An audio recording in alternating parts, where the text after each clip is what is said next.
typical of wine dinners, the volume starts to go up, people really start to talk to their neighbor. That's what we love about wine, it really brings people together. So, and that usually happens around the third or fourth course, so everything's right on track. So Bernie mentioned the 2014 Vintner's Blend. So every year we do a Vintner's Blend. We don't do any recipe winemaking. I produce about 12,000 gallons a year. It's about 4,100 plus cases. So Vintner's Blend is typically what I think are the varietals that best exhibit the vintage. And when we do a blend, I always start with a strong foundation. So I usually know in August what's doing really well, and I really know by crush, which is when we start processing the grapes. And a lot of it has to do with weather and timing and bloom and so forth. But 2014 was a very kind harvest to us. It was a very good harvest. So instead of having a larger base like 60% or even 52%, I split it a little bit more evenly.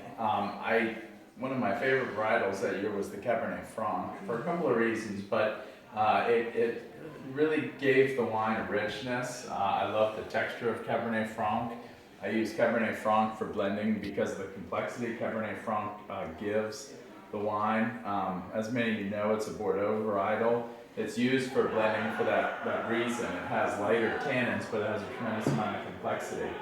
So 37% Cabernet Franc.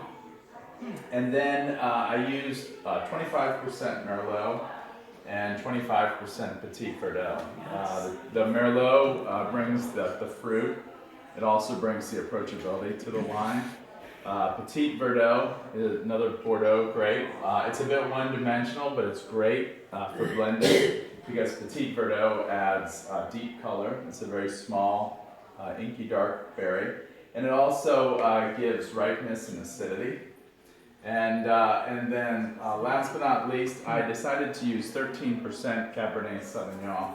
And that year I felt that the Cabernet Sauvignon was not as ripe as I would have liked, but I liked the acidity that the Cabernet Sauvignon gave me. So I decided to blend 13% Cabernet Sauvignon in with Vintner's Blend.